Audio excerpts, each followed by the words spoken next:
Hello and welcome to Crafting a Revolution, the podcast. My name is Katie Freeman and I'm one of your hosts. Every week we bring you interviews with makers of all kind who identify as female or non-binary, and they come from all over the world.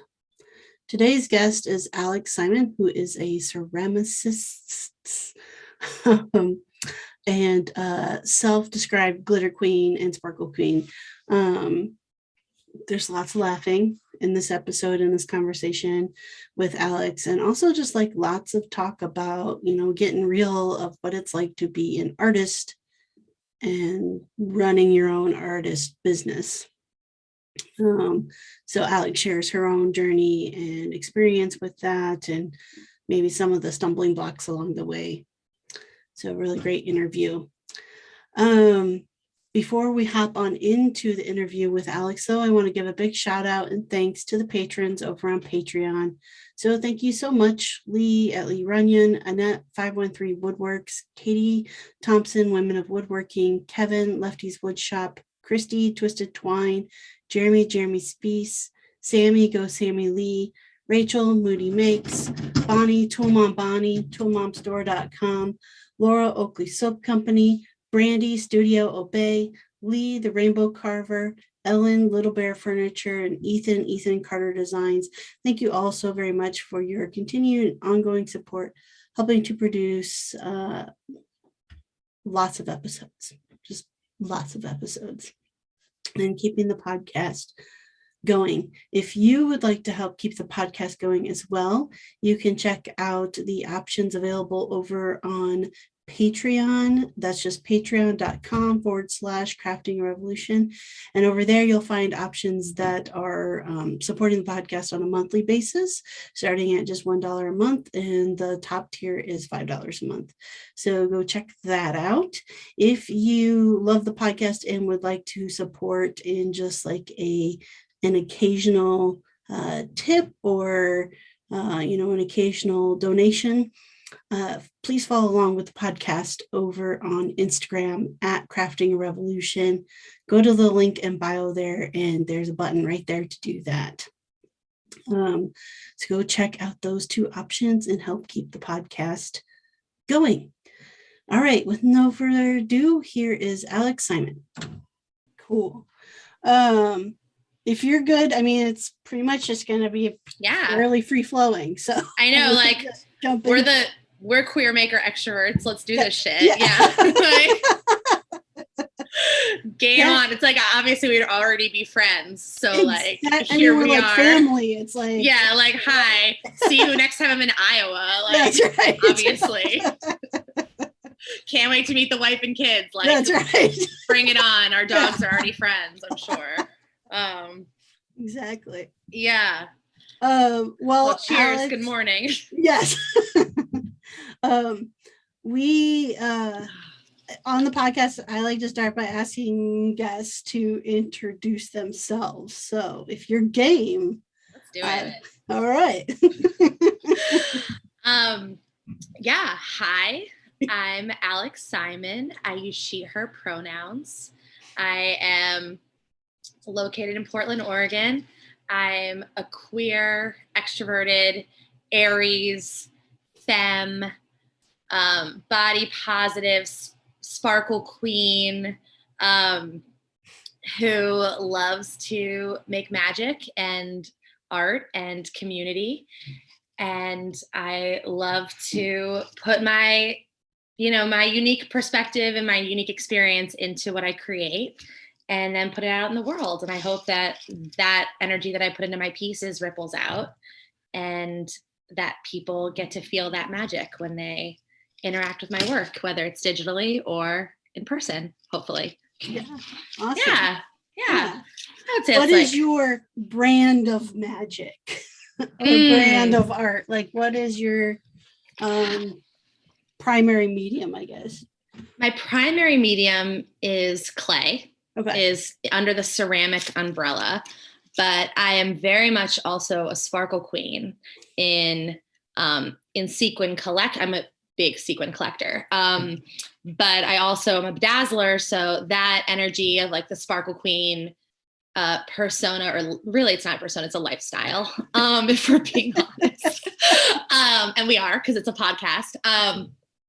Also creeps in my work. I've been bedazzling my pieces, and I've also been, bedazzling the world, essentially. So I would say, yeah, my brand of magic, it comes through in the mediums, mostly of ceramics and sparkle, rhinestones, sequins, glitter, whatever. But my brand is mostly me. And the more authentically I can express myself, that's sort of wherever it goes. Whatever I feel like it needs to like come out as, whether it's like a sidewalk chalk mural or like a flash mob, or, a 10-foot dinosaur unicorn pinata, the type of paper mache installation, like, it comes in all forms, but lately I've been honing it in to ceramics under the brand of Make Good Choices. Though I really want to be there for like the 10-foot like dinosaur. Yeah, I really want to be there for that. She was epic. I'm sure. Yeah. Yeah. So I want to kind of like take a step back and get the broader, totally.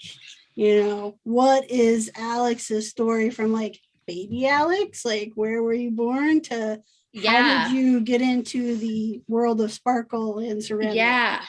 I can give you like the abridged into like the more detailed of like right now, because like it's a saga. It's like it'll be a short film someday, hopefully, or long. But basically, I was born during a lunar eclipse, like while it was happening, on a farm surrounded by midwives. Excellent. This sounds like the kind of story. Like the astrologers have things to say about it, let me tell you. And I have like the hippie witch mom and like the meat and potato sports loving dad. And, that didn't really work out for them. Right. No one's surprised. So I spent from like my early years on a farm, and then it kind of moved into like the suburbs of Baltimore where all my family is. And so I was like 11, grew up in like private Jewish elementary school paid for by my grandparents. And then my mom fell in love and moved me up to New Hampshire from Baltimore, where I basically lived from like age 11 to like 18, which was like very like Gilmore Girls set, like small Ivy League town in Hanover, New Hampshire, like Dartmouth. And I kind of spent my like adolescence through like high school years, like in this like weird collegiate town. But my mom, the hippie witch, Julie Wolf, moved us off the grid to a solar powered house. So we were like in this like mountainside, I'm having this like weird preppy, like New England experience, but I'm also like, be like, I can't come to school. There's literally a moose in our driveway. So I ended up,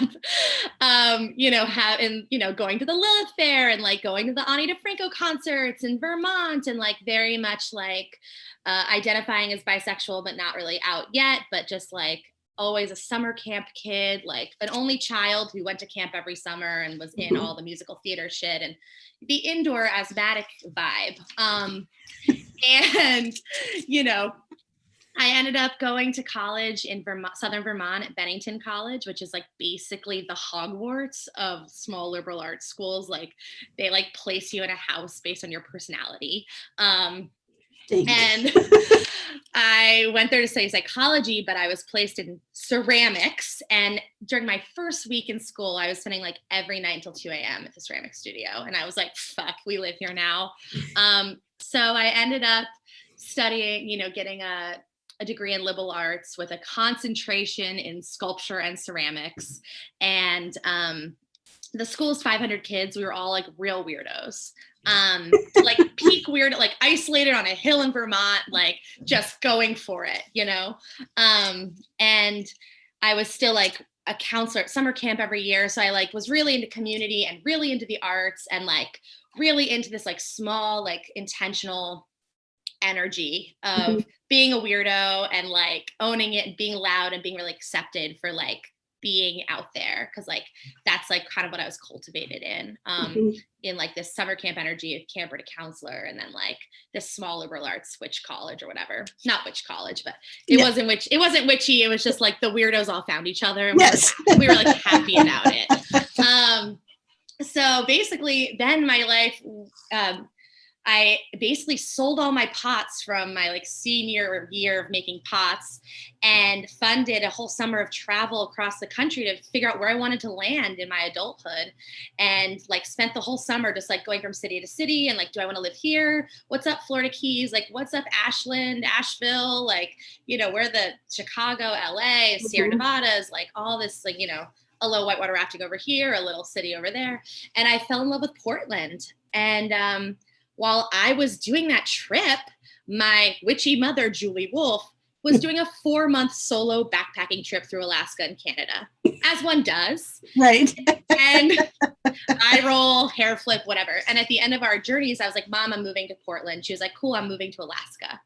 And I was like, cool. So we met back at the solar powered house, packed it all up together. And our flights were like an hour apart for like starting our new journeys. Like Alaska, she moved to the base of Denali. And I moved to Portland, Oregon. We like cried in the airport and we're like, good luck. And so basically like, it was like this big journey where I was like, I'm going to be an artist. And she was like, I'm going into the wilderness. And I was like, love you. Like no one's surprised, like no one. So I landed in Portland and I got a job like immediately as a production potter at a production pottery company. And I was throwing pots on the wheel, like hundreds of identical pots. And I was also trained in mold making from college and internships I did through college. So I was also making production molds for this company. I was also nannying. I was also selling pot on the side. It wasn't legal. To pay off my student loans and like hustling. And for 6 years after I moved to Portland, I was like working for multiple production pottery companies, like throwing, mold making, slip casting, like seeing all of the ways that you could kind of like run a business in clay, but like as like a worker, and then bike commuting all over in a bedazzled bicycle. And like figuring out what I wanted while also having a little studio on the side that was like part of a community studio that had like a little corner studio that was like making my own work. My own work was starting to develop, and like over the years, like my work just got better and better. And I was rejected from a million craft shows like for years. And then my work started to get better. Like I put more and more time into it. And you know, I started to get accepted into craft shows. I started to like, you know, take it more seriously, take social media more seriously, like, and one thing led to another. And I was like, okay, like this is kind of getting to be a thing. Also, it should be noted that for the first 8 years of Portland, so I guess there was a couple years of self-employment overlap, but I was directing a queer adult summer camp every summer in Portland. That sounds amazing. Like, checks out. Yeah. So that started growing. It was like me and like 15 to 30 friends at a time being the organizers, and I was camp director. And we would put on this whole week of like 7 to 10 events a day. And in Portland, that was like activities or in workshops for queer adults, like build community, and one big event every night. So I was very much like, that was like my pride and joy. And it was all like pay what you can, like no registration needed, just like show the fuck up and like make a friendship bracelet, you know? So that was like a big part of my journey. And so my work started to pick up, and I saved up a little chunk of money, and I was like, I'm quitting my jobs. I'm going all in, like make good choices. And it was already my Instagram handle, like for years, like it was like my personal handle, but you know, there's always ceramics in it. So it was like an easy transition. And not easy, God, nothing in self-employment is actually easy. But I mean, sometimes, but you know what I mean? So I entered self-employment. I'm entering right now, I'm in my 7th year right now. Okay. So I've been in Portland for 12 years, or like it's gonna be my 13th year. So yeah, so I entered self-employment, and like I was still in like production pottery mode from working for these like minimalist ceramics brands. And so I was making all these things. I was selling these mugs for $30. I was like trying to like, make it work and piece it all together. And I was saying yes to every commish and like every gallery and wholesale, and just like hustling like I was like still a scrappy, you Mhm. know, doing all the things. And then one of the biggest things that changed my life, and I'll talk about her for fucking ever, is I met a long-term Instagram friend crush who I knew I would be friends with, Katie Marks, who's another Seattle artist on Instagram. Love you, Katie. And we met, she came to an event that I threw called Gay for Clay. Like, you can't make that shit up. I've always been me, you know? And she was like, I'd been following her for years, you know? And I was like, ugh, upset. I'm like, I know we're already friends. Like, even though we're not friends, I'm trying not to creep you out, but like, I know that this is a thing that's going to be a thing. But like, I was like really trying to play it cool. Like, you don't even know. I was like, so cool. Like, hey, so, yeah. And so we get to talking. She's at my event at the bar next to my house, you know, and she's like, you know, you are so like energetic and sparkly and fun and like everything. Why isn't your work like that right now? And it was like white with like a brown decal and like a little accent of gold and like selling for $30, you know? And I was like, I don't have the audience to spend the money on my shit. So I'm afraid that like, if I really go all in and make my work as loud as I am, no one's going to buy it. No one's gonna be able to afford it. No one's going to blah, blah, blah. And she was like, fuck it. Like, she was basically like, stop saying yes to everything you don't want to do. Like, no galleries, no wholesale, no customs, like no boring art. She was like, make your best shit ever, sell it for what you want to sell it for, see what happens. And I was like, and I did. And there's more to it than that, obviously, right, but right. Like, that was like a really like pivotal moment for me. And I had been working up to that already, but also like having her be like, you know, like, who are you? Why isn't this you? Right, you know? Right. And so I spent the next year kind of doing that. And we FaceTimed every night for like an hour and like became like unfathomably best friends. Like, she was in Seattle. She later moved to Portland to be near me. And now we see each other every day and we FaceTime every day still. So, but basically my work got way better. And I took the photography and the social media shit way more seriously. And I just like went all in and I stopped saying yes. I stopped saying yes to anything that wasn't a hard yes. Like, literally no customs, no wholesale.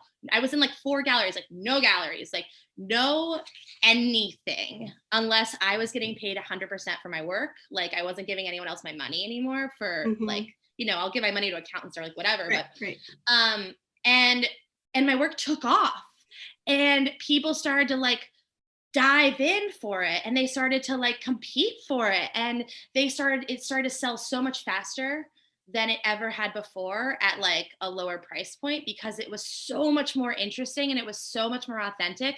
And they were like, oh my God, I want a piece of like your magic, and this is your magic. And like, or like, I want the essence of Alex Simon, and this is the essence of Alex Simon.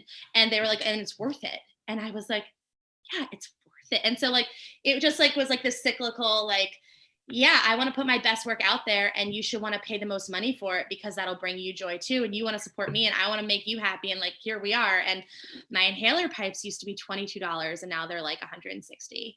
And my mugs used to be $32 and now they're like, you know, $110 to $400.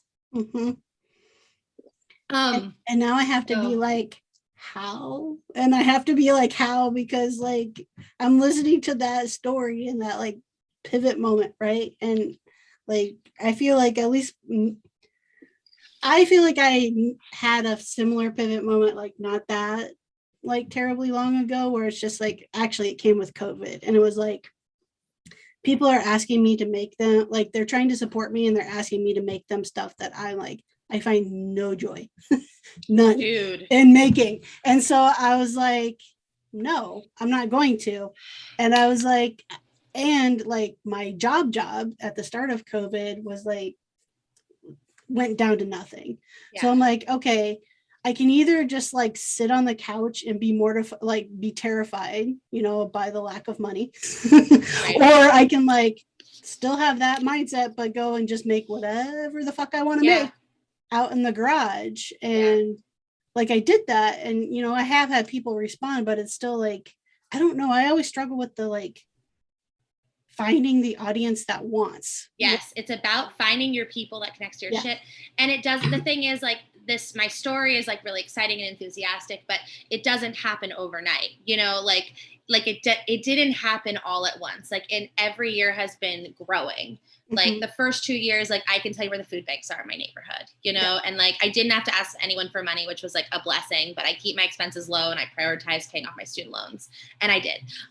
Hair flip forever, my biggest life accomplishment. But yeah, I feel like Instagram, especially and TikTok, makes it look like I did this thing, I was successful on the internet, and now I have everything. And it's like, bitch, no. No.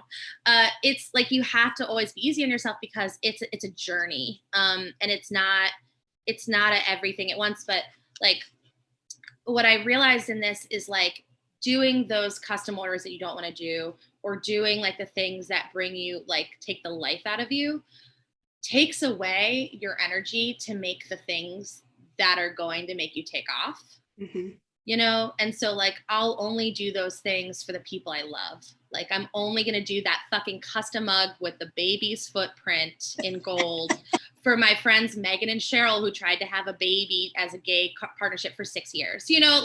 Like I'm only gonna do it when like I'm like, okay, this is like right. Yeah. And I think that there's finding a balance in it, especially when you're like, okay, it's not happening all at once. Like I don't trust in it to support me fully. Like I have bills to pay. Like there's a balance. But it's always like checking back with yourself. Like, is it enough that have the time to make that epic table that's 100% going to go viral, 100% going to sell for $6,000, 100% going to like, or whatever. Right, And so now like I will make, when I make a batch. And one of the cool things that I do now that I also learned from Katie, was working forwards, not backwards. Like I'll make a batch of work. I'll spend like 1 to 5, 6 months on it, depending on if it's the Holoclays or not. Yeah. And then it's like, what I make is what's available, and you can't pre-order. You can't made to order. Like what you see is what I have. And that takes a lot of stress off of me to feel like I'm on someone else's deadline. And in ceramics, there's like a lot of chance for fuck ups and failures and having things not work out. So if I feel like I owe someone 10 identical mugs and I have to make 14 just in case, like, no, I'd rather like make 14 mugs. And if 4 of them don't work out, I sell them as seconds another time and I'm not stressed. Yeah. So it's finding what works for you and your medium, and like having the bread and butter pieces that will sell, and have those like leap of faith pieces maybe that like, might bring in the eyeballs or might bring in the money, or it's finding your audience. Like when I find my people that like connect with my shit, like the queer asthmatic stoners that find my inhaler pipes, or like the gay Jews that are like a rainbow menorah, or like the like, oh my God, the endometriosis, like I don't have endometriosis, but like the endometriosis, like queer community somehow found my Hitachi pipes and like lost their minds. Like, and I was like, what a joy, and like when I'm like, oh, thank you. And it's like, when you find your people, right? Hopefully some of them have money. Right. And you're like, yeah, so it doesn't happen overnight, and it's like a hustle forever, and you have to be your biggest advocate, and you have to like be your number one fan, because no one's going to promote your shit like you will, That is true. Like my best friends really try, but like, and like my dog, she gives a good head tilt. But yeah, so yeah, I mean, and there's a couple different, before I move on in the question I really want to ask, I want to ask about the no galleries, because like, especially, so like, it feels like, okay, you found you now. So like maybe before, when you were in galleries, like that wasn't you in that work that you were like showing there. It was me at the time, or like, it was like me becoming what I am now. Sorry, finish your question. Or like, is it like now that like you've really like, you've got all the sparkle in it, like, do you see yourself going back to gallery spaces at all? No. I mean, I think that how do I phrase this as eloquently as I want to say it? I think my reach is bigger than what galleries have to offer me now. And I don't think that they could promote my work like I can. And I don't mind shipping my work. I think that you have to find what parts of the business you want to involve yourself in, because it's like, if you're like, wow, I love making my work, but I don't want to deal with customers. I don't want to deal with shipping. I don't want to promote it. And I don't want to deal with like A, B, C, D that comes after the making part. Then like galleries can be awesome because they deal with the people and the shipping and the promotion and the whatever. And then sometimes it's really worth it for you to pay them half, Right. or whatever they're taking. And if you don't have the eyeballs looking at your stuff, like if you're like if you haven't built your social media, or you haven't built your whatever, your mailing list or whatever, blah, blah, blah, then like galleries can be the thing. And it works for so many people. But I make really fragile shit. And so the whole act of shipping fragile shit twice, like shipping things to galleries and then having them have to ship it, that's like one other thing. But more of it, it's like, I love interacting with customers. Like I love shipping, like not like I don't love shipping, right. but I love the control of, and like when you get a package from me, it's like, it's an experience, because like my tape is rainbow and branded and everything is wrapped in tissue paper with like sparkle fringes, like garnishes on garnishes. And like my friends are graphic designers and they've really helped me turn like my thank you cards into something that feels really special. And like, so for me, I feel like shipping it is like a step in my process. But for other people, like galleries can be really helpful because they know how to ship everything, and so it just depends on what part of the business you want to be involved in. And for a bajillion people, like it's really great. But now I have this like autonomous thing with my work where I'm like, call in the friends, we call in the assistants, we call in the blah, blah, blah, and like make it happen and make it fun. And, and what I love is I work in batches now. So when I have like a batch for sale, and I have a batch for sale next week on Thursday, I like make it, I promote it for a week or so, and then I have a launch date, and then I pray that a lot of it will sell. Right. And I've never had a full sellout of a shop update, but like, it's like one of my biggest goals. But I'll sell a lot, and then I'll ship for like, I'll have my shop open for like a week after, and I'll ship every single order that comes in as fast as I can. And then when I'm wrapping up shipping, I shut down my shop and I say, maybe I'll open it for another week, or like, we'll see what I have going on next. But I give myself a time limit for shipping. I'm like, okay, everything that sells by this date gets shipped out, and everything else, you can't buy it anymore. And then that will wait until the next shop update, or like when friends come in from out of town or customers want to shop in person, like I have things for them. And that feels like a really good cycle, because I spend so much time shipping with garnishes and tissue paper and bubble wrap and packing peanuts and specialty tape and a handwritten note. Like it's like the whole mishpacha, pardon my Yiddish. To ship one package will take 45 minutes out of my day, but to ship 200 packages will take, 3 days to a week, and then I'm done. So back to the gallery shit, like it depends on what you want to take on, because it's not just shipping, it's also customer service. And that like some 1 to 5 people always write their wrong address in because they're, they can't do it, or etc. Right. I had a customer write the wrong country on her package recently, and it was, the stress of like shopping a sale that's selling out, or like, selling fast. But that package went to Panama, and we're hoping it comes back to her, and like it's my favorite piece from the whole holiday collection. So like, I'm like in tears hoping, so yeah, that's my gallery answer, is like, it just depends on what you do and what you don't want to take on. And there's merit in both. I can see that. I mean, I haven't really shown in a gallery yet. I have – – – – – – – – – – – – – – – – – – – – – – – – – – – – – – – – – – – – – – – – – – – – – – – – – – – – – – – – – – – – – – – – – – – – – – – – – – – – – – – – – – – – – – – – – – – – – – – – – – – – – – – – – – – – – – – – – – – – – – – – – – – – – – – – – – – – – – – – – – – – – – – – – – – – – – – – – – – – – – – – – – – – – – – – – – – – – – – – – – – – – – – – – – – – – – – – – – – – – – – – – – – – – – – – – – – – – – – – – – – – – – – – – – – – – – – – – – – – – – – – – that is part of a business that does very similar things to me. So like to me, there's a potential payout of like you've already groomed customers who are looking for stuff like what I make. Yeah.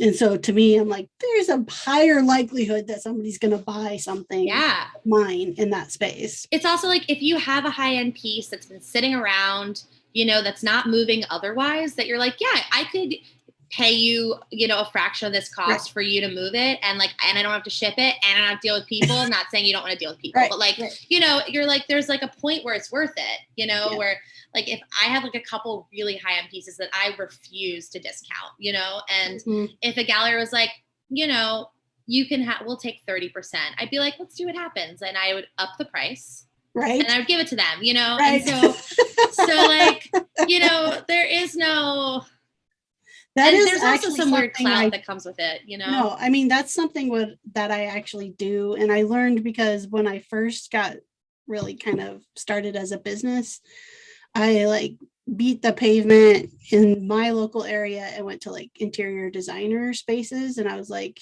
that had showrooms. And I was like, hey, are you looking for local artists? Blah, blah, blah. And so I like teamed up with one. And she was like, she took 30% commission.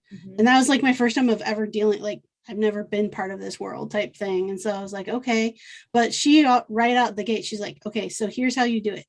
You figure out what you want to get from it. Yeah. And then add 30% on top. Yep. And then think about taxes. Yep. And then you have to think about taxes and you have to think about like, there's so many other things. And like the whole financial aspect of running a business is like such a mental decathlon. Like when you're a maker and you're like, oh wait, now I have to, this is my first year in my business where I now have a team of people that deal with my finances. Sorry, let me slow motion hair flip. Yes. But and it's still like kind of coming together, and it's very new, but I now have like a tax, and they're all women. It's like a creative tax person, or they've expanded tax team. And I now have a financial planner, and I now have a bookkeeper. So there's like a lot of different facets, because now I have 2 assistants and neither of them are full-time, but it's still a thing, Right. And I'm not, it's like you're learning, like I've learned that the things that are really important that I don't have the time or the skills or the will to learn how to do, it's like so awesome to be able to throw money at it and know that it will be done right. And that like, if the IRS ever came for me, I could be like, please consult my bookkeeper. Right. Consult my tax person, like they've got it, know, and like, yes, that sequin gown was a write-off. I modeled in it on Instagram. I used it as a backdrop for product photography. Bitch, I needed it, like it's wild because I am my brand in such a hard way. Like my pieces are about me. I'm about my pieces. We're like so integrated that like my life is kind of a write-off. And I'm like, I accidentally bought $100 of edible glitter at 2 a.m. on my phone as I was falling asleep. And as I fall asleep and the phone's on my hand, I go, I needed it, and it's like, I'm like, oh my God, who is she? And then yesterday or the day before yesterday, I was doing a photo shoot for my Valentine's clay line. And I like made this like huge strawberry platter. Oh wait, I'll show you. It's like in reaching distance. And I was brushing these real strawberries with pink edible glitter as like a prop. This is the strawberry platter. I love it. And the hearts. They're hearts in 22 karat gold. And I was like, oh, Jamie, should I like put edible glitter on all these strawberries? And she was like, yeah, go get it right now. And I was like, so yeah, it's just like wild to learn how to like deal with the money that comes with running a small business, and like, where does it go? And what do you impulse spend it on in the name of the business? And then it's like, yeah, I don't know. It's I cannot wait until I like get to give somebody else some of this stuff that I don't want to do and like pay somebody else for it. But right now it's like legit. It's like step 1, be able to pay myself. Step 2, is the other stuff. So it's like, you got to kind of, well, you're still in year 1 of self-employment, like full self-employment, right? Or year 2? I'm not even in, no, I'm not in full self-employment. So I'm going to send you all the things you'll need for a balloon drop when you take the leap fully, because I just got the fixings for my own balloon drop. And let me tell you, 10 out of 10 worth the investment on giving yourself a balloon drop, because like, I'd like you to DM me when you take the leap and like, bitch, I'm sending you a balloon drop because you have no idea how satisfying that is. And someday you're going to take that leap. It's amazing. Hey makers, today's episode is sponsored in part by toolmomstore.com. At toolmomstore.com, you can find any and all tool-based merchandise for all genders, all sizes. They've got mugs, they've got shirts, all kinds of cool stuff. I have one of the shirts myself that has the hashtag woodworkher on it. And I also have a couple of the mugs that define what and who is a tool chick. So super excited with the merchandise that I have. I know that you will be satisfied as well. And also great discount for those of you who listen to the podcast. At checkout, if you enter the code MAKERMOM, you will get a 20% discount off any of the merchandise that you buy. So that's just toolmomstore.com. All right, let's head back into the action. I think that you will take that leap if that's in what you really want. And the thing that me and my friends who are also like in the self-employment hustle say to each other, and we say to friends who want to get there, is like, you can do it, but you have to just work really hard. You know, you have to want it. You have to want it more than almost anything. You know, you have to just like, you have to like eat, sleep, and breathe it in this way that like you almost never expected. You can't really disconnect from it ever. Like it's like that viral TikTok audio that's like, I didn't want a 9 to 5, so I started a business and now I work 24 hours a day. Yeah. You're like in bed editing videos at 2 a.m. Yes. Yes. Literally me last night, my girlfriend's asleep and I'm like editing video content of making this fucking strawberry platter. And I was like, shh. Yeah. Blessed. Yes. Oh, I get it. Yeah. Oh my God, Katie. Yeah. Oh, I love it. So obviously, I mean, from your backstory, you've always been like creative, and kind of like into it, right? Has it been a struggle to learn like about the business side of it? Yeah. Yeah. That's been one of the hardest things because it's not intuitive at all. Mm-hmm. I took a business class the first year that I decided to be self-employed. Me and my friend Lee, who we took the leap together. He's a treehouse builder. We took a business class that was like really affordable. And we learned so much. And my ex-girlfriend is an accountant. So she really helped me like so much, and like did my accounting for like, you know, the years when we were together and I was self-employed. But it's just, you know, it's like I fuck up all the time. And it's just about like realizing that the learning curve is like never done. And like the more your business grows, the more there is to learn and the more there is to fuck up. It doesn't come naturally. I think Portland especially is really, really special because there's so many of us in this hustle, in this like kind of small community. And we do a lot of the same shows together. I'm not vending anymore. But when I was in the vending scene, like all the small business owners that I interacted with are like the most supportive community over competition energy in like the whole world. And so there was like always a lot of like women in business meetups and like, you know, like DMing of like, hey, how'd you deal with this random kind of customer? Like, how do you deal with this random tax, blah, blah, blah. Or like, we're all kind of in it in different levels and different stages. And it's been, I think, like feeling supported by other makers, especially in the ceramic scene in Portland, which is like really abundant, has been awesome. It's like infinite tears have been shed, but also I feel really supported. So I never feel like the learning is done, but it's cool when I talk to people that are just starting out or like just blah, blah, then that's when I realize how much I've learned. Because I feel like I'm flailing a lot. all the time. And then I'll like learn something and be like, yeah, I can do this. Like I know how to categorize that expense on QuickBooks. Right. Easy. That's COGS, cost of goods, bitch, you know? And then I think and then I like walk around like I invented business. I'm like, yeah, I figured out how to light this one piece in this product photography from underneath, and I did invent photography. Yes. I said that to my photographer, Jamie, the other day. I was like, look at this. Like, what if we light it from this? And she was like, wow, brilliant. And I was like, thank you. You know, so it's like you're going to keep fucking up always, but it's about doing it more gracefully, you know, or like realizing it and not like learning from it and like moving on. Yeah, business is hard. And it is. And to juggle being a maker and the business owner and the marketer and like all the the customer things. service person and your little shipping department and yeah. is like bananas. Mm-hmm. So yeah, it's this last 2 years especially has really been cool because I've started to feel like this could be a forever thing.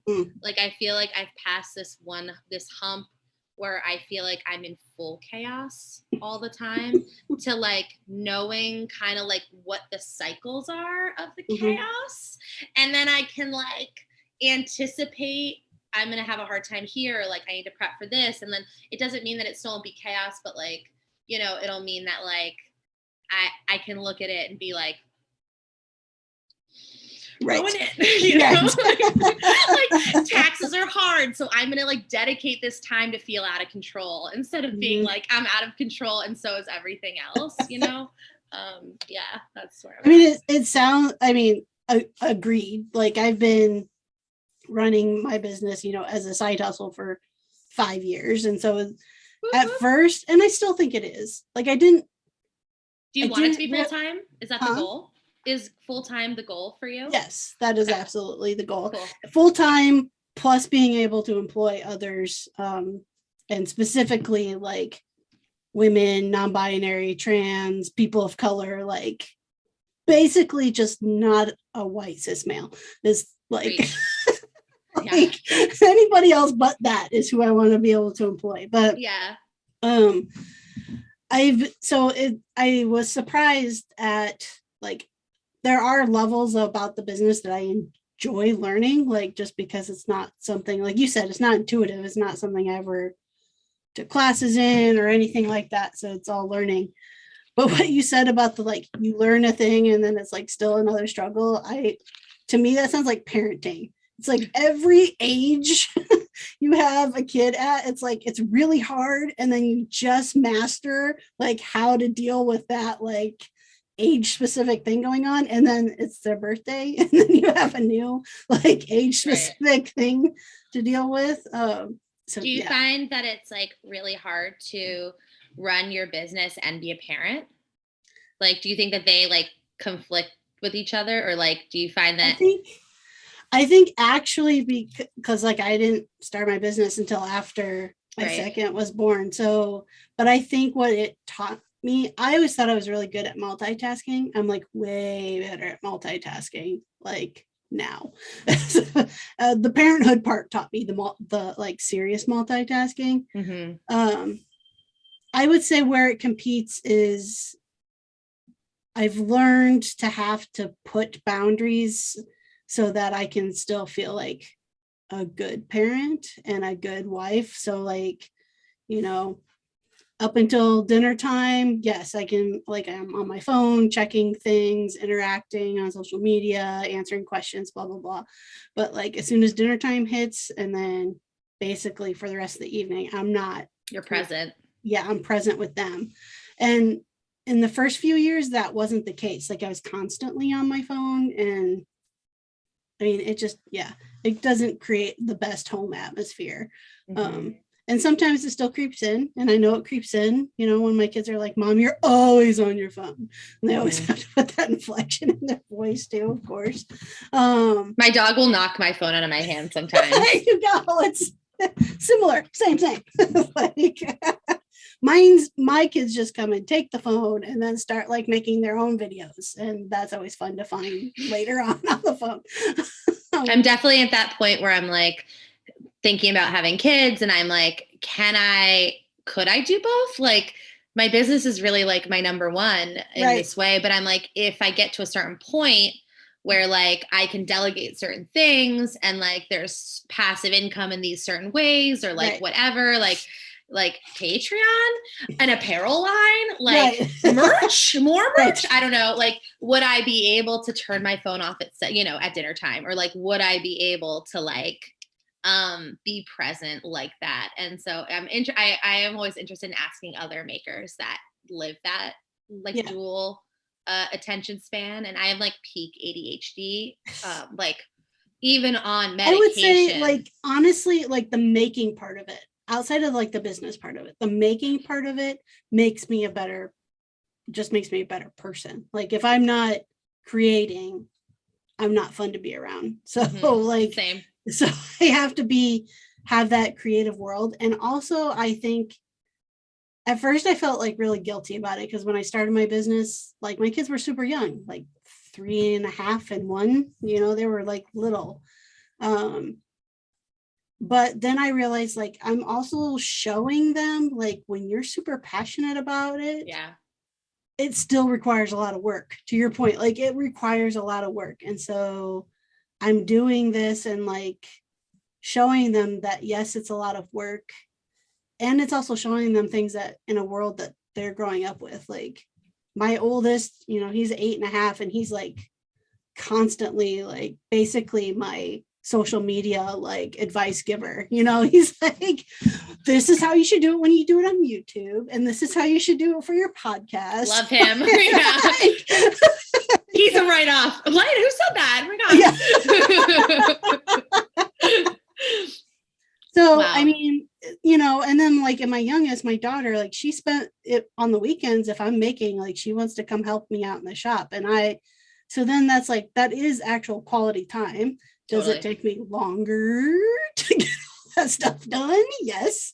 But it's also time for like her and I to have a chit chat and her to talk about being like, a pop star woodworker. How old is she? Grows up.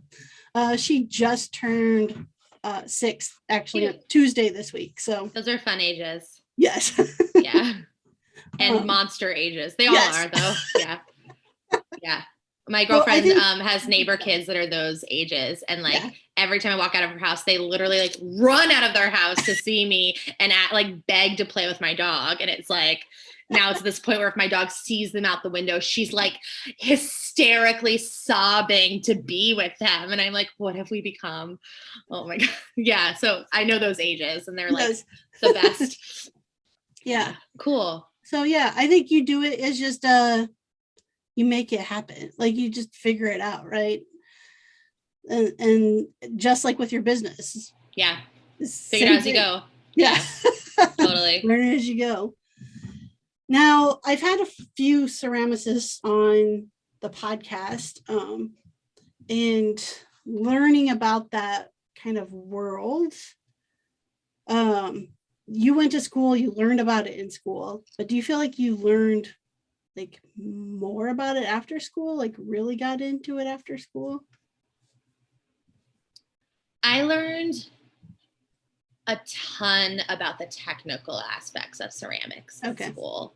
Like I definitely got my money's worth from my education. Yeah, I went to like the 3rd most expensive school in the country at the time. Like just liberal art, blah, blah, blah. I was on a huge, like the majority of it was financial aid. So I was really lucky. And me and both my parents and I all walked away with student loans.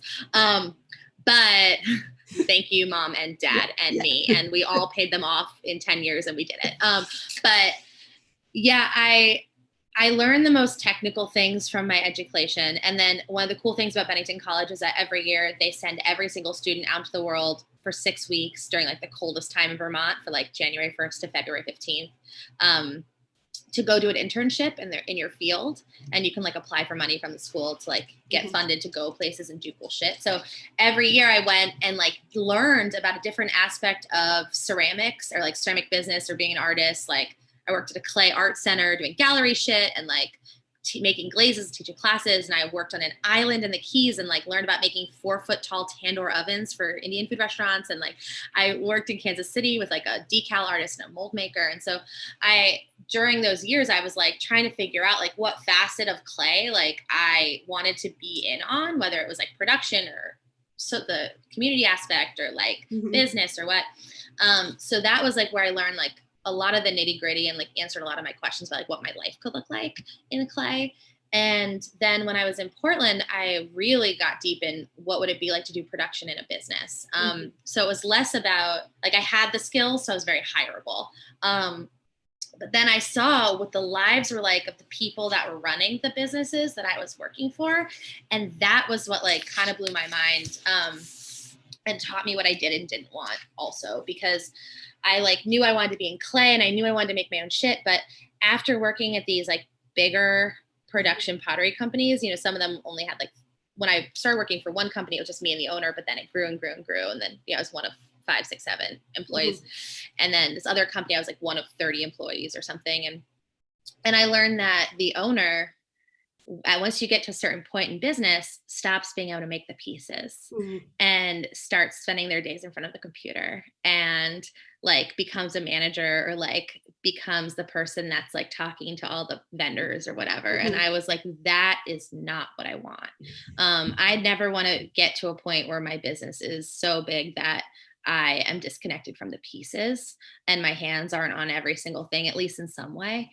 So yeah, I guess like the technical stuff I learned in school, but the like, and the sort of like umbrella of like, what do I want out of this business like happened post college. And now I'm kind of like, I decided this last year that I don't want my ceramics business to grow anymore.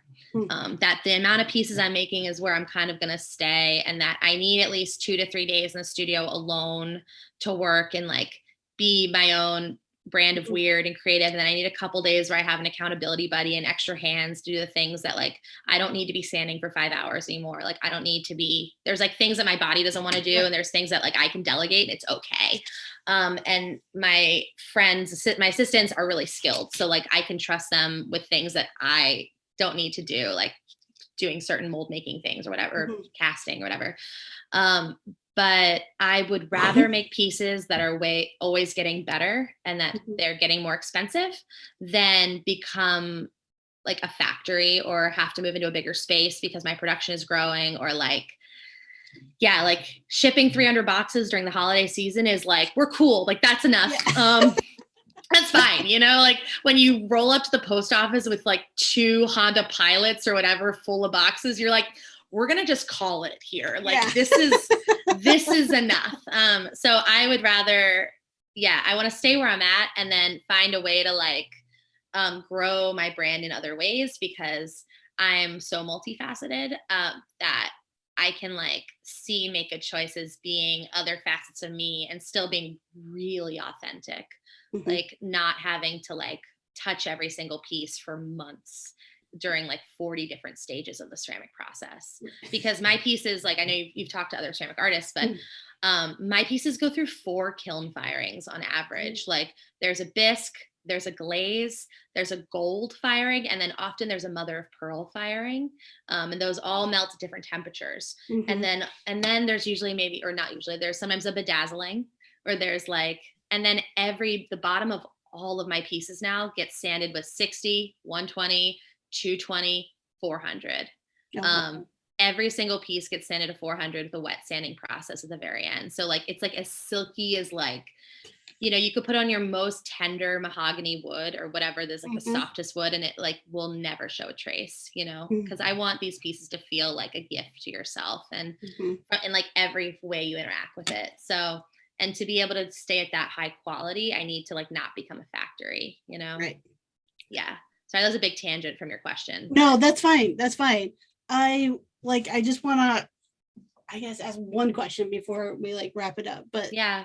and that is like, as a business owner in this space, is it common to be a woman who owns the business aspect?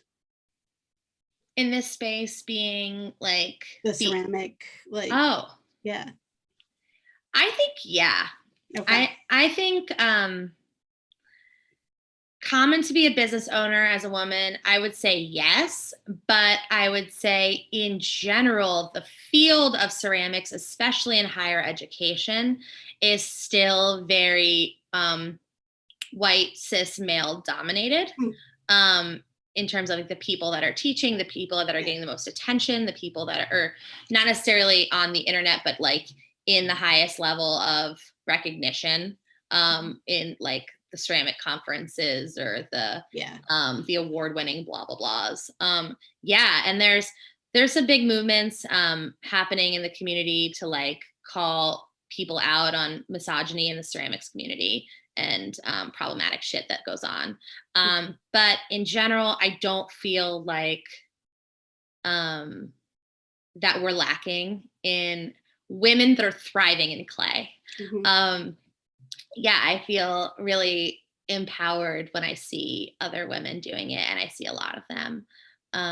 But yeah, I think there's problematic shit everywhere, and all we can do is keep like trying to work on making it better and supporting survivors and supporting people that Mm-hmm. need it. Yeah, yeah, it's all kind of revolutionary to just be out and proud as like a queer artist business, always. And Right. and I think that the biggest thing is inspiring others to do it.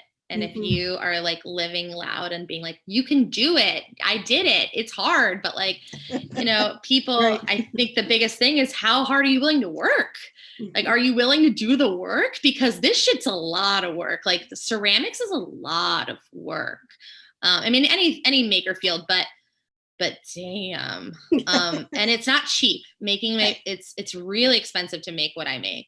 My cost of goods is really high because I have expensive taste in every direction. But yeah. Clearly edible glitter. So Listen, Katie, I have over 80 sequin gowns. So like, and that's just the dresses. Like that's not jumpsuits, that's not shirts, that's not pants, that's not like that's not figure skater leotards. So I more is more. But it's really a dream of mine to have a sequin dress facet of my business at some point. Whether it's vintage or like a subscription where I like can have I'm gonna dresses be made. sending you like an account that I'll check in advance to see if you already follow them. Is it Fringe and Co? Yes. Yeah, Kelsey and I are friends. Are We're you? actually twins. We're actually someone tagged me in one of her photos or tagged her in one of mine, and I like found her and I like all caps yelled at her in her inbox like intensely. I was like, "We're the same person!" And then she came to Portland 2 weeks later somehow for business, and we like looked at each other and we were like. And then I was like, I have an Australian Shepherd. And she was like, I have an Australian Shepherd. And I was like, my girlfriend's a construction worker. And she was like, my girlfriend's a construction worker. And I was like, my mom's a nurse. She was like, my mom's a nurse. And I was like, I'm the face of my business. And she was like, I'm the face of my business. And I was like, I don't have any tattoos. And she was like, I don't have any tattoos. And we were like, oh my God. Oh my God. And we like called her mom. We were like, did you have another daughter? And I was like, I don't think I'm related to my mom. And then we hung out for 12 hours and we put edible glitter in each other's champagne and we like made content in the Rose Garden in like matching outfits and like we like heart bonded. And when I'm going to go to NOLA at some point this year, and we're going to throw a gay pride party in her warehouse. So please come. Yeah. So yeah, I know Kelsey. It's fine. It's fine. We both bought $1,000 worth of each other's products this year. Like, we basically just send money back and forth. And yeah, I'm her biggest fan. She's my biggest fan. It's really special. Yeah, I love watching her business like it super took off from that point. It's exploded. Yeah. She's a huge inspiration. And since she does outsource like the making of her main products, not like her hair wraps or like some other things, she's able to do a lot of things with her business that I really wish I had time to do. Like she's on top of a lot of aspects of her business that like are huge goals of mine. But like I kind of tap out at a certain point of like just getting like making sure my QuickBooks look good and making sure that like I can like, do certain things. But like she's such a powerhouse, and she's definitely like 12 notches above me in terms of like some business things that I can't wait to say that I've done. But like and that's so cool to feel like I have this like Sparkle Queen counterpart in Nola that I just like cherish like so deeply. And when we're together, we're like, whoa. Yeah, it's so cool that you would bring her up, because I'm like, yeah, duh. And it's really fun because the amount of people that tag us in each other's shit is like really insane. Wild. Yeah. It's like, it's really heartwarming. Because we're both just like, an honor. It's an honor. Yes. Thank you so much. Yeah. So yeah. I mean, I guess wonderful. I shouldn't have even had to ask. I should just be like, well, of course they know each other. Yeah, but you should always ask, like it's awesome. Yeah. Well, Alex, we are at the end of our time together, so I want to give you a chance to let people know how to find you. Yeah, thank you. You can find me on Instagram at Make Good Choices, one word, obviously. And you can find my website at Make Good Choices, or at makegoodchoicesshop.com. Okay. And then my TikTok, which is like my newly exploding blah, blah, blah, is also Make Good Choices Shop, one word. And I would say that you on TikTok then. Please do. Yeah. A lot of my shit gets taken down because I make a lot of pipes, but sometimes it doesn't. And then we're happy. Yeah. And I would say Instagram is the best place to find me because that's where I'm most active. And I update my website with new work every couple months. Or this year I started working for the Holoclays in late June. So I didn't have anything available until November and December. So yeah, Instagram is the best place to find me. And I don't know when this podcast goes live. So I'm like, is it worth it to say I have a shop update next Thursday? Unsure. That Valentine's Clay line goes live on Thursday, February 3rd. And yeah, that's where you can find me. Awesome. Maybe someday on a mailing list, maybe someday on a Patreon, maybe someday in some places that I really need to be on. But right now, Instagram. All in time, all in good time. Yeah, one day, all clay, every clay, yes. All gay, every gay. Yeah, thank you so much for having me on the show. It's been really fun. Yeah, thank you. Let me know when you do take the leap into full-time, and I owe you a balloon drop. Oh, I definitely will let you know for sure. Please. And, and then one other thing, if you want to see the most exciting thing about my internet presence, I would say go to my website, Make Good Choices Shop, and go to the tab that's called Studio Music Videos. And every year I make a really wild studio music video to promote my holiday season. And you will see every year for like the last 5 years, those videos. And they are hysterical and fun and silly and sparkly. Are they like Todrick Hall level or? They're like, every year is a little different, but I wear between 5 and 10 sequin outfits, and I'm dancing through the studio doing different stages of the ceramic process. Amazing. And also there's really usually an element of, oh my God, did you actually do that? Like 2 years ago, I burst out of my 40-gallon slip tank full of like liquid porcelain with a swimming cap, just like covered in clay. And then this year we reenacted the scene from Flashdance Maniac, and I had 6 gallons of clay poured on me in slow motion, which I'm still recovering from health-wise. I basically got waterboarded with casting slip. So I highly recommend those videos because it's where I'm like, let's go. Like, nothing's off limits. Let's get weird for the sake of the studio music video. That's right. So that's not really like a promotion. It's more like if you want to smile, like that's where I really get creative Awesome. Cinematically. I Yeah. will specifically include the link to that in the show notes so people can find that. And I hope you watch this year's video, Maniac, because it's 4 minutes long, which is long for me, but there's a surprise ending featuring Sade. So it's worth it. I'll just say 2 words: smooth moperator. And roller skates. Hope you watch that. I hope you DM me after you watch that, Katie. Yeah, thank you for having me on the show. It's been really fun. Yes, been a blast. And all right, so again, that was Alex Simon, and I'll include the links on how you can follow along with her and see her work, especially to check out her latest shop music video that she did before this last holiday season. So I'll include all those links in the show notes for the episode. Best place to look for that and find that is first check the description for the episode in your podcast app. If you happen to be watching this on the Freeman Furnishings YouTube channel, then just check the description box down below. And lastly, you can head on over to freemanfurnishings.com/podcast and find all the goodies there for this episode, as well as all the past episodes. Again, please be sure to follow along with the podcast over on Instagram at Crafting a Revolution. And while you're there, you can come on over and say hi to me, because when I am not interviewing and producing podcast episodes, you can find me designing and making furniture and home decor at freemanfurnishings.com and at Freeman Furnishings on social media. I am most active, though, on Instagram, and then secondly, TikTok, and both places that is Freeman Furnishings. So come on over and say hi. And while you're over there, also check out my co-host's Instagram, Katie Thompson's Instagram of at Women of Woodworking, and support her project as well.